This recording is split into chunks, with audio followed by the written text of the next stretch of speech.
હું શ્રી પ્રેમાનંદ વિદ્યા મંદિરમાં ધોરણ 7માં અભ્યાસ કરું છું. શ્રીમદ ભગવદ્ ગીતાનો પ્રથમ અધ્યાય એટલે કે અર્જુન વિષાદ યોગ. આ અધ્યાયમાં કુલ 47 શ્લોકો છે. કુરુક્ષેત્રના મેદાનમાં કૌરવો અને પાંડવોની સેના બિલકુલ સામસામે આવીને ઊભી રહે છે. મહાભારતનું યુદ્ધ શરૂ થવામાં હવે ગણતરીની જ ક્ષણો બાકી છે. બંને પક્ષના મહારથીઓ પોતપોતાના શંખ, મૃદંગ અને યુદ્ધના વિવિધ વાજિંત્રો વગાડીને ધરતી ધ્રુજાવી રહ્યા છે. કૌરવોના પક્ષે 11 અક્ષોહિણી સેના છે, જ્યારે પાંડવોના પક્ષે 7 અક્ષોહિણી સેના છે. અર્જુનના સારથી સ્વયં ભગવાન શ્રી કૃષ્ણ છે. બસ એ જ સમયે અર્જુનના કહેવાથી શ્રી કૃષ્ણ અર્જુનનો રથ યુદ્ધના મેદાનમાં બરોબર વચ્ચોવચ આવીને રાખી દે છે. અર્જુન ખૂબ બહાદુર અને મહાન યોદ્ધા હતો. અહીં પણ તેને યુદ્ધનો ડર ન હતો, પરંતુ તે સામે ઉભેલી સેના તરફ નજર નાખે છે તો વિવિધ રથ ઉપર લડવા માટે સજ્જ થયેલા પોતાના ગુરુઓ, મિત્રો, સ્વજનો, સગાઓ વગેરેને જુએ છે. તેમના પ્રત્યે મોહવશ થઈને તે હતાશ થઈ જાય છે અને તેમના પ્રત્યે વિષાદની લાગણી અનુભવે છે. એ શોકગ્રસ્ત થઈને કહે છે, એ કેશવ, હું મારા સ્વજનોને કેવી રીતે મારું? જો આમને મારીને મને 3 લોકોનું રાજ્ય પણ મળે તો તે શું કામનું? એના કરતાં તો વગર શસ્ત્રનો જો કૌરવો મને મેદાનમાં મારે તો મારું કલ્યાણ થાય. એટલું કહીને અર્જુન હતાશ થઈને રથની પાછળની બેઠકમાં બેસી જાય છે. અસ્તુ.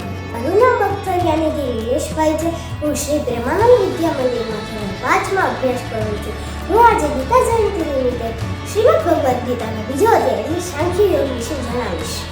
આજથી 5000 વર્ષ પહેલા કુરુક્ષેત્રના મેદાનમાં અર્જુન જ્યારે હથિયાર મૂકી સીધા સદંતીનો મગાત્રાની પછી બેસી જાય છે ત્યારે શ્રી કૃષ્ણ એને સમજાવે છે.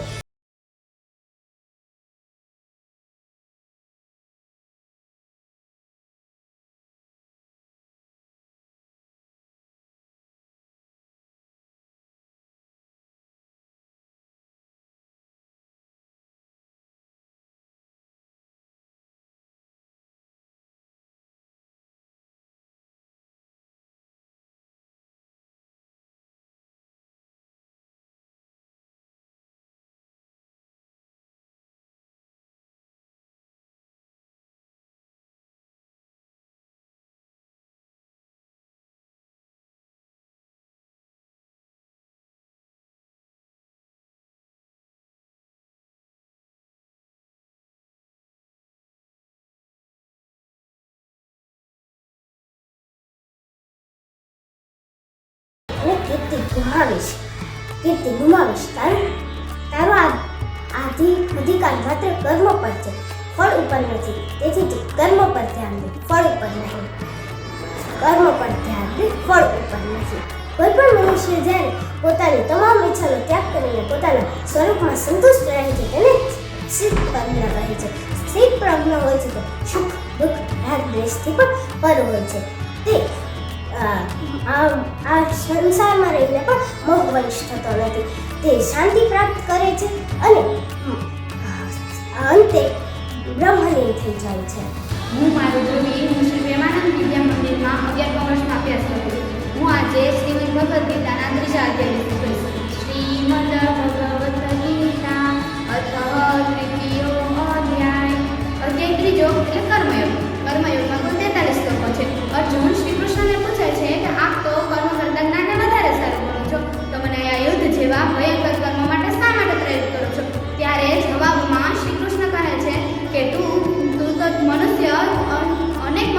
છે જે કર્મ કર્યા વગર એક ક્ષણ માટે પણ રહી શકતા નથી.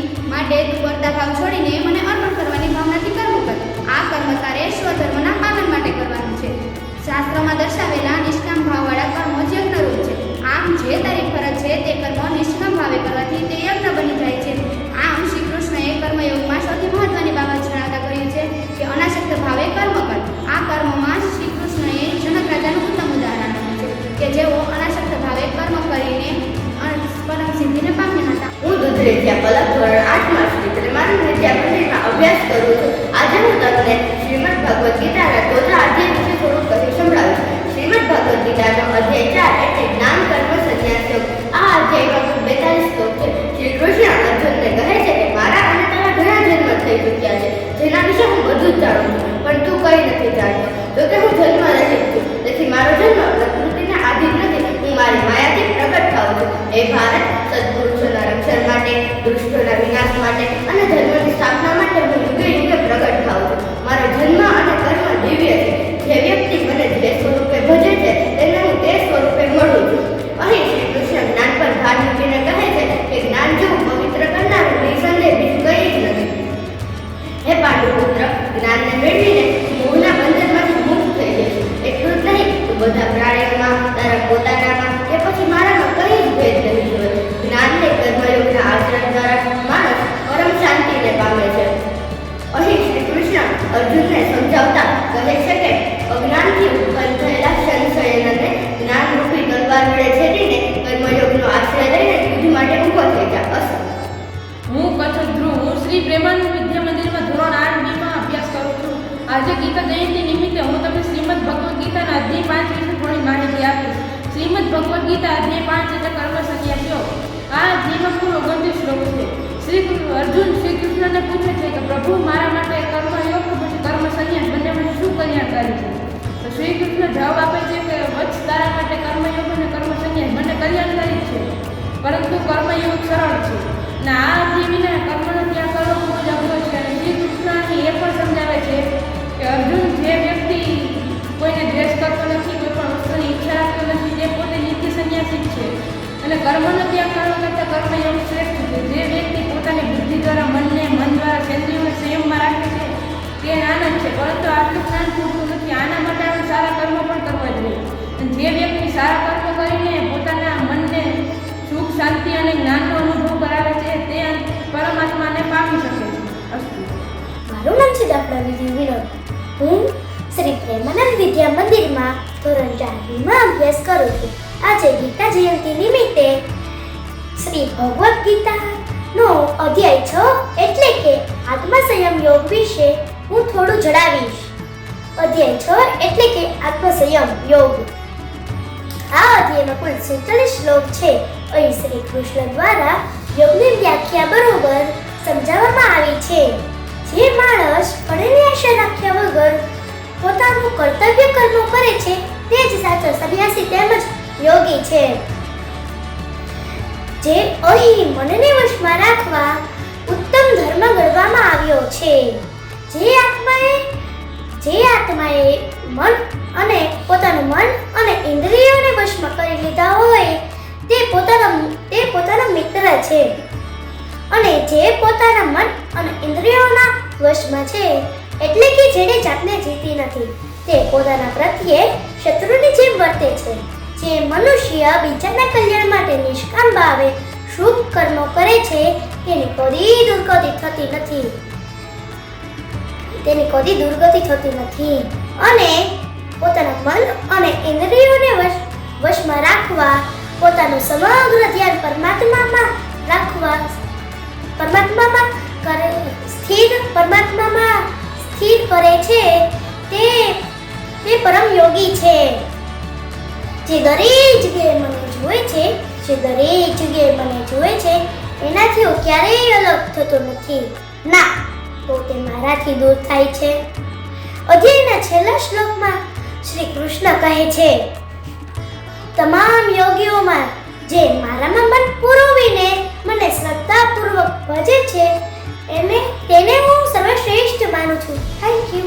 મારું નામ ભરડ હીરા રાજેશભાઈ છે. હું શ્રી પ્રેમાનંદ વિદ્યા મંદિરમાં ધોરણ 5માં અભ્યાસ કરું છું. ગીતા જયંતિ નિમિત્તે આજે હું 7મો અધ્યાય એટલે કે જ્ઞાન વિજ્ઞાન યોગ વિશે થોડું જણાવીશ. આ અધ્યાયમાં કુલ 30 શ્લોક છે. તેમાં શ્રી કૃષ્ણ બોલ્યા, હે પાર્થ, મારામાં અનન્ય પ્રેમ વડે મારો આશ્રય લઈ યોગ સાધતા તો સંશયરહિત થઈને મારામાં સંપૂર્ણપણે મને જે રીતે જાણી શકે તે તું સાંભળ. શ્રી કૃષ્ણ પોતાના સત્યરૂપ વિશે અર્જુનને કહે છે કે આ સૃષ્ટિમાં મારા સિવાય બીજું કશું જ નથી. જેમ દોરામાં મણકા પોરવાયેલા હોય છે એવી જ રીતે આખી સૃષ્ટિ મારામાં પોરવાયેલી છે. આ જ્ઞાનને જાણ્યા પછી આ લોકમાં કશું જાણવા જેવું નથી રહ્યું. સેંકડા મનુષ્યમાંથી કોઈ જ આ સિદ્ધિ પ્રાપ્ત કરવાનો પ્રયત્ન કરે છે અને એમાંથી પણ કોઈ જ જ આ સિદ્ધિ પ્રાપ્ત થાય છે. દુઃખી, જિજ્ઞાસુ, સંસારિક પદાર્થોની ઈચ્છા કરવાના અને જ્ઞાની આ 4 વ્યક્તિ જ મારું ભજન કરે છે. એમાંથી મને જ્ઞાની ખૂબ જ પ્રિય છે, કારણ કે તે મારામાં ખૂબ જ લીન રહે છે અને મારું જ ભજન કરે છે. જે અતીતમાં થઈ ચૂકેલ છે, જે વર્તમાનમાં છે અને જે ભવિષ્યમાં થવાનું હોય એની મને તો જાણ છે, પણ મારા વાસ્તવિક સ્વરૂપની કોઈને જાણ નથી. જેઓ મારો આશ્રય લઈને વૃદ્ધ અવસ્થા અને મૃત્યુથી મુક્ત થવાનો પ્રયાસ કરે છે, તેઓ બ્રહ્મ, આધ્યાત્મિક તથા સમગ્ર કર્મની ગતિને જાણી લે છે અને મારામાં જ લીન રહે છે.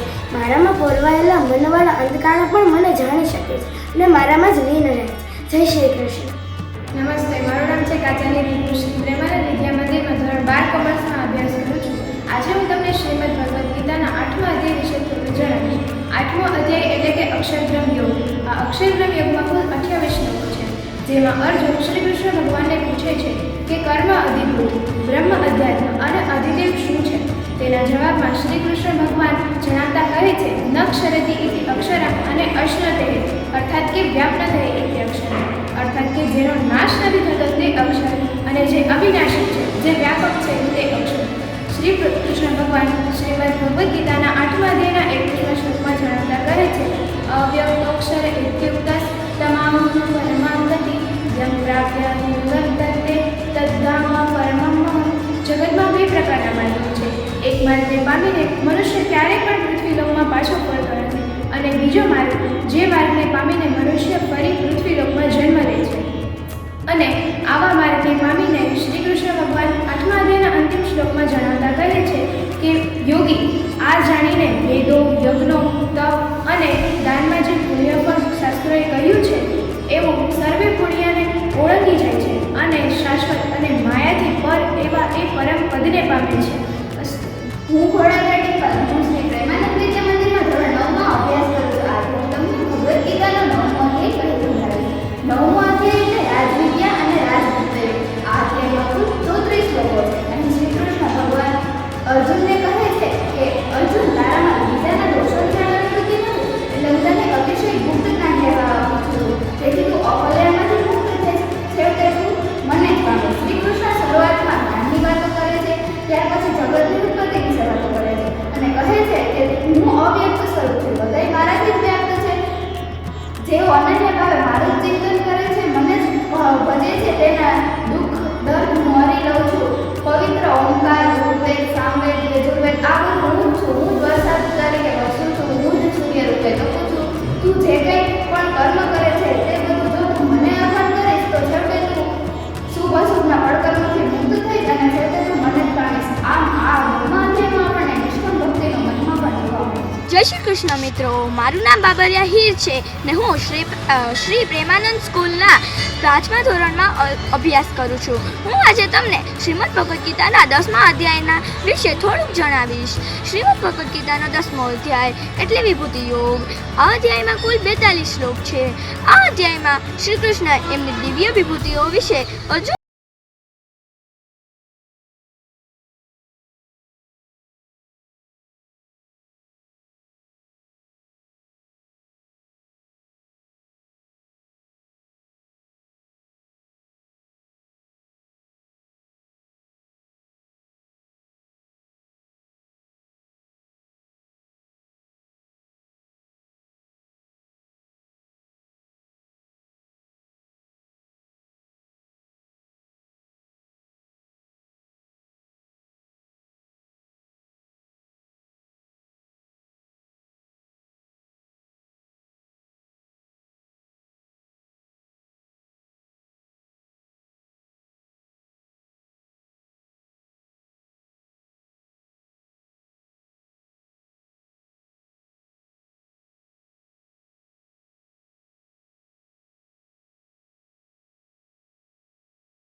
ત્રિશૂળ આપીને પોતાના વિરાટ સ્વરૂપમાં દર્શન કરાવે છે. ભગવાનને અનેક મુખો, અનેક નેત્રો, અનેક હાથોમાં દિવ્ય આયુધવાળા દિવ્ય વસ્ત્રો ધારણ કર્યા હતા.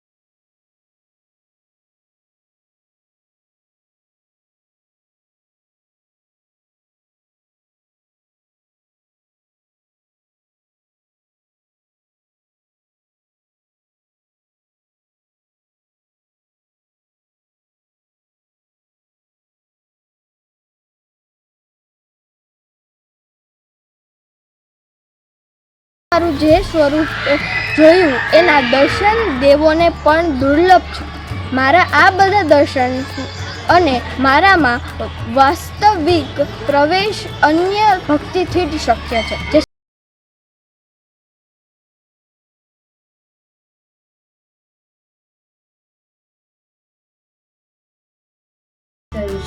यदा यदा हि धर्मस्य ग्लानिर्भवति भारत अभ्युत्थानं धर्मस्य तदात्मानं सृजाम्यहम्. અર્જુનના વિષાદને પ્રસાદમાં ફેરવતી આપણા અસ્તવ્યસ્ત જીવનને મસ્ત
આજે હું તમને શ્રીમદ ભગવદ્ ગીતાનો 15મો અધ્યાય વિશે થોડુંક કંઈ સંભળાવીશ. શ્રીમદ ભગવદ્ ગીતાનો 15મો અધ્યાય એટલે પુરુષોત્તમ યોગ. આ અધ્યાયમાં કુલ 20 શ્લોક છે. શ્રી કૃષ્ણ ભગવાન કહે છે આ સંસાર અસ્વાદ વૃક્ષ રૂપે છે, જેના મૂળિયા ઉપર છે અને શાખાઓ નીચે છે. વેદ આ વૃક્ષના પાંદડા છે. આ વૃક્ષને અવિનાશી કહેવામાં આવ્યું છે. જે આ જાણે છે તે આ વેદનું તાત્પર્ય સમજે છે. વેદને જાણનારો જ્ઞાની છે, જેણે માન અને મોહન ત્યાગ કર્યા છે.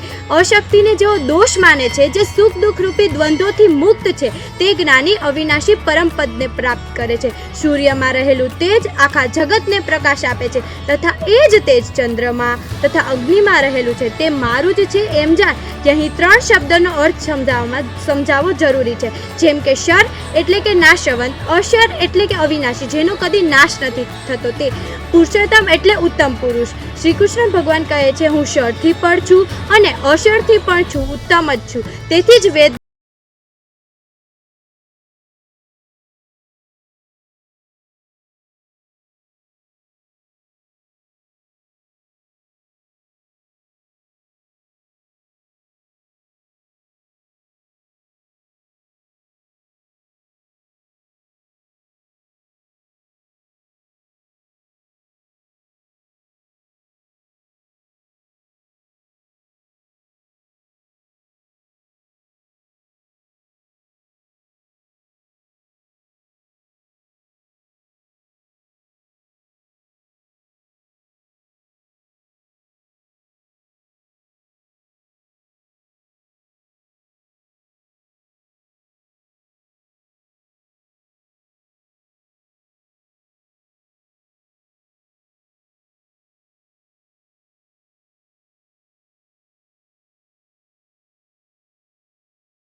આ આજેમાં ટોટલ 28 શ્લોક છે. આ આજેમાં શ્રી કૃષ્ણ ભગવાન અર્જુનને 3 પ્રકારની શ્રદ્ધાઓ વિશે જણાવવાનું કહે છે. સાત્વિકી, રાજસી અને તામસી શ્રદ્ધાઓ કહે છે.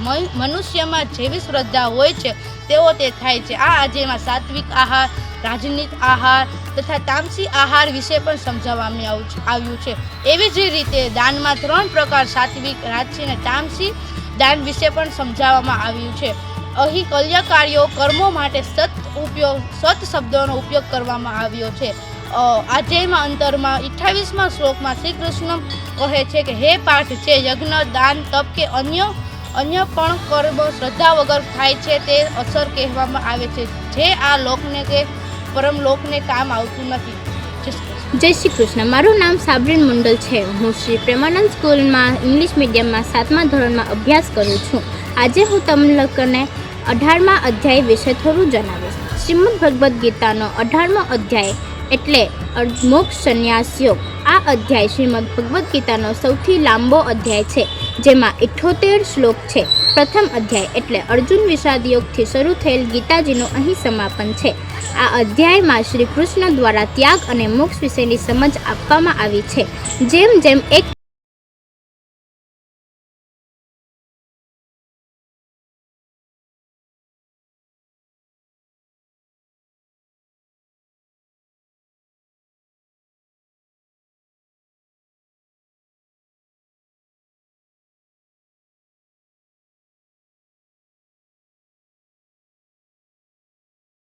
અધ્યયન મનન કરશે તથા આ ગીતાના ઉપદેશ મારા ભક્તોને કહી સંભળાવશે તે મારા માટે સર્વાધિક પ્રિય રહેશે. અધ્યાયના અંતમાં સંજય ધૃતરાષ્ટ્રને કહે છે કે વ્યાસજીની કૃપાથી મેં શ્રી વાસુદેવ અને અર્જુન દરમિયાનનો આ પરમ ગોપનીય અને જ્ઞાનરૂપી સંવાદ સાંભળ્યો છે. જ્યાં યોગેશ્વર કૃષ્ણ છે, જ્યાં ધનુર્ધારી અર્જુન છે, ત્યાં જ લક્ષ્મી છે, વિજય છે, વૈભવ છે અને નીતિનો